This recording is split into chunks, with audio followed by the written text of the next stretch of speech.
la maestra Angélica Amaro Hernández. Ella es presidenta del Colegio de Abogados Crescencio Rejón en Quintana Roo. Buenos días, maestra. A nombre de Javier Vite le doy la bienvenida a este espacio. Buenos días, Aquino. Es un gusto saludarte el día de hoy. Un placer estar con tu audiencia también. Muy bien, muchas gracias. Bueno, constantemente hemos platicado con la maestra Angélica Amaro y bueno, pues el día de hoy la invitamos para platicar de un tema que no podemos dejar de lado y que tiene que ver con el ataque de esta joven menor de edad, influencer. Le estoy hablando del caso de Marian Gonzaga, que atacó pues a otra joven de 18 años, Valentina Gilabert, que nos da mucho gusto. El día de ayer ya salió del coma inducido, se está recuperando esta joven, pero ¿qué opinión le merece lo que ocurrió, sobre todo hablando pues de menores de edad, de un ataque de esta índole y sobre todo la aplicación de la ley? Ella se va a quedar en el Centro para Atención de Menores Infractores en la Ciudad de México, pero bueno, pues una situación en donde pues la pena que podría enfrentar, si lo vemos desde el punto de vista para el tipo de delito, pues sería mínima, maestra.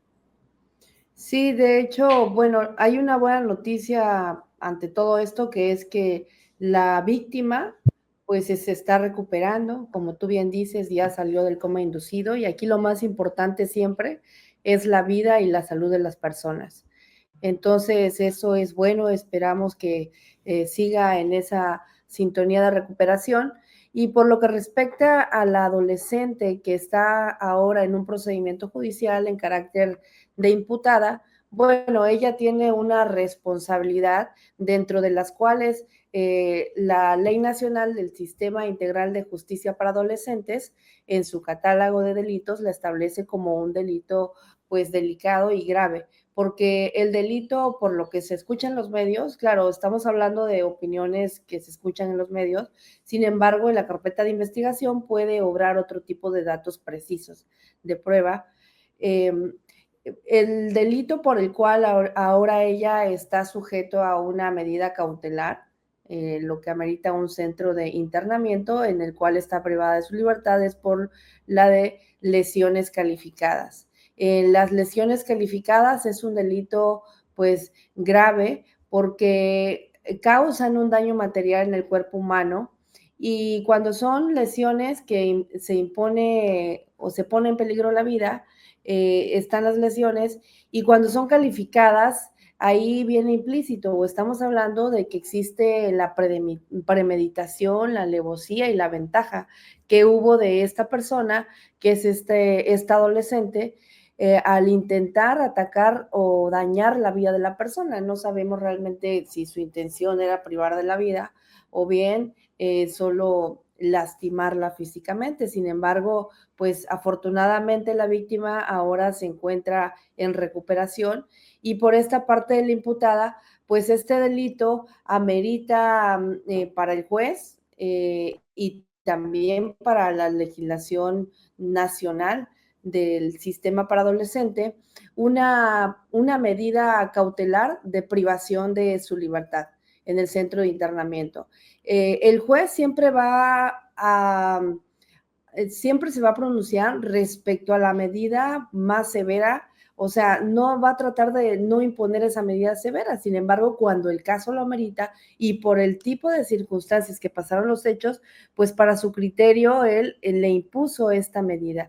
Esta medida cautelar no puede tener una duración máxima de 5 meses. Entonces, ahora su situación jurídica se encuentra en que esta persona pues ya pasó a otra etapa, se le vinculó a proceso y ahora está pasando a la etapa de investigación complementaria. Esto significa que en la investigación complementaria la fiscalía va a tener la oportunidad de poder investigar para las pruebas que va a determinar y que va a juntar para efecto de imputar esta responsabilidad en contra del adolescente que tuvo pues a bien cometer y que se presume que fue ella que cometió este delito. Pero bueno, esto todavía no es una sentencia, no se han acreditado todos los dichos o los datos de prueba para efecto de que el juez tome una sentencia definitiva. Ahora, como bien se establece en la etapa de investigación complementaria, pues la Fiscalía va a seguir investigando para que posteriormente nos vayamos a una etapa de intermedia. Una vez que termine la etapa de investigación complementaria, que la ley nos establece que puede ser máximo de 3 meses.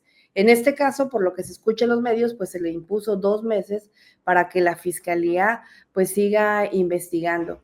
Sin embargo, después de esta etapa, pues ya viene la otra etapa procesal, que es la etapa intermedia. Ahí es donde la Fiscalía, durante esa etapa de investigación complementaria, que es donde se encuentran actualmente, en esta otra etapa, que es la etapa intermedia, va a ofrecer las pruebas y el juez que esté llevando ese caso va a determinar sobre su admisión de las mismas.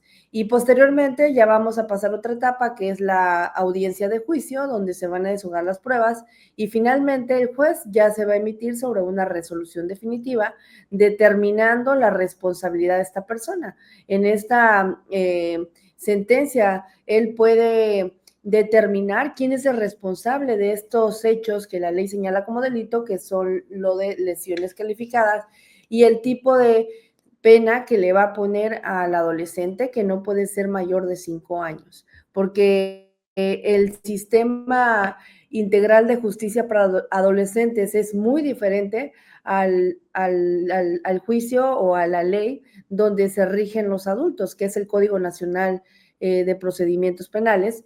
Es diferente, las sanciones y las penas son diferentes en cuanto a las privaciones de libertad, y lo que se busca siempre, esta ley nacional del Sistema Integral de Justicia para el Adolescente, es que el adolescente pues pueda recapacitar y se pueda rehabilitar y se pueda finalmente reintegrar a la sociedad, pero ya de una manera diferente a la cual se estaba conduciendo de manera equivocada, que fue lo que lo motivó a cometer este hecho delictivo tan delicado y pues tan desafortunado para la víctima y para sus familiares.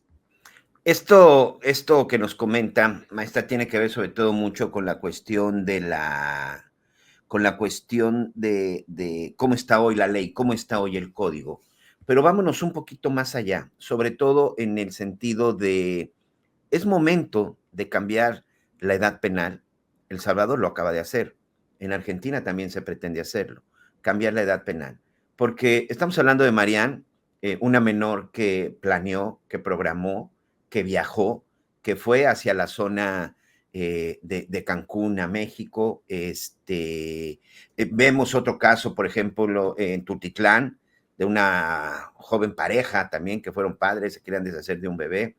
Lo vemos también en la zona de Tamaulipas, de repente con estos niños sicarios, lo vemos en Michoacán. Es decir, cada vez es más frecuente ver que un menor cometa un delito de adulto, con las repercusiones que todo eso significa, y que al final las sanciones son mínimas. Y lo otro más grave, que de repente ya cuando tienen 25, 30 años, pues resulta que son personajes que estuvieron ya en un consejo para menores, que cometieron una falta, porque los menores se supone que no cometen delitos, pero que tienen un ingreso, 2 ingresos, 3 ingresos, 4 ingresos, es decir, ni siquiera verdaderamente reciben una verdadera readaptación social.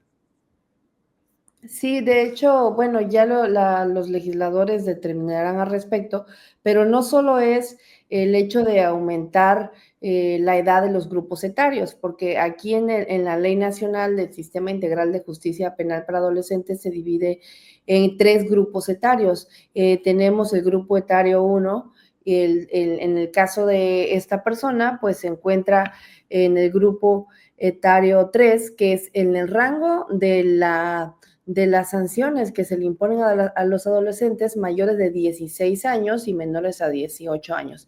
Si este delito lo hubiera cometido una persona de 13 años, un niño, entonces ya no tendría el mismo tratamiento. Es más, ni siquiera estaría en un centro de internamiento privado de su libertad, porque solo y depende el delito, ¿no? O en el grupo etario 1.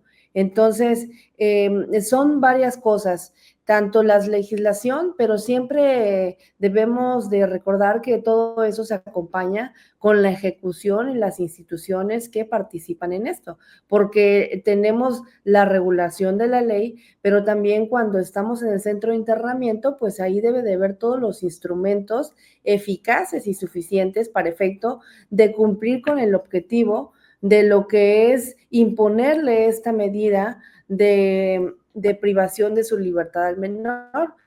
Entonces, aquí hay que cumplir muchos objetivos, por ejemplo, hay que respetar sus derechos humanos, hay que hacer Claro. todo tipo de gestiones para efecto de que el menor realmente lleve a cabo una rehabilitación, porque no es una sanción como independientemente o del castigo. Aquí el objetivo que siempre se tiene es establecer siempre un sistema integral en toda la República, garantizando sus derechos humanos y además garantizando que el menor realmente se va a rehabilitar y que salga con la capacidad de ver una vida diferente a la que llegó. Entonces, Claro. independientemente de mover los grupos etarios o aumentar a lo mejor las sanciones, que la máxima es de 5 años, pues también hay que ver las instituciones que participan para efecto de que el menor pues realmente se rehabilite, ¿no? Y también pues es un trabajo en casa, porque los padres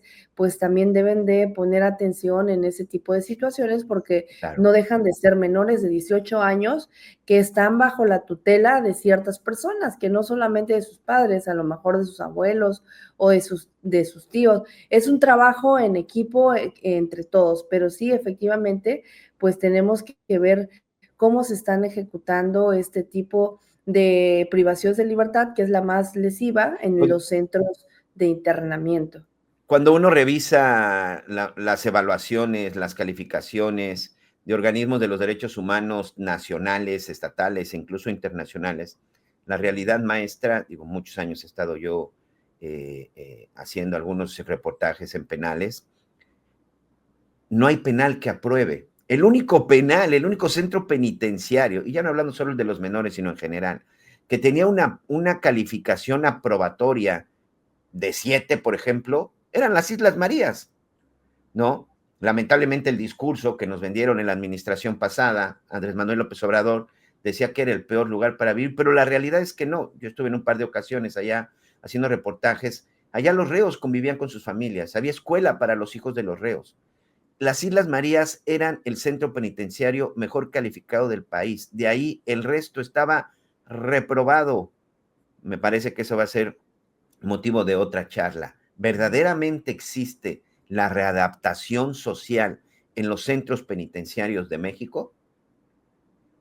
Sí, es correcto. Hay que, pues, apostarle mucho a ello, ¿no? También otra parte, hay que apostar los recursos del país para efecto de poder impulsar esos centros de penitenciarios o centros de internamientos para menores, porque también ese recurso humano y el recurso oneroso para efecto de que todo esto pueda cumplir con el objetivo que se espera, que es la rehabilitación de las personas que se encuentran privadas de su libertad y recluidas, y que Claro, cuando ya vayan a salir estén listas para incorporarse a la sociedad y no vuelvan a incurrir en otro delito y que se conviertan reincidentes. sí, Entonces, pues sí son muchos temas que tenemos que abordar y pues también que apostar para efecto de poder garantizar una paz en toda la sociedad, porque la bien, finalidad es poder garantizar la paz en las personas, en los ciudadanos, que los delitos no se queden impunes y por supuesto que cada vez haya menos hechos delictivos cometidos por las personas.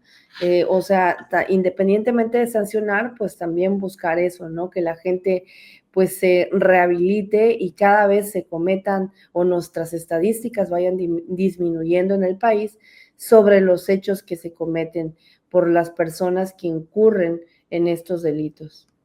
la tasa de impunidad es altísima y sencillamente una muestra es que cometer un delito en México es bastante, bastante barato.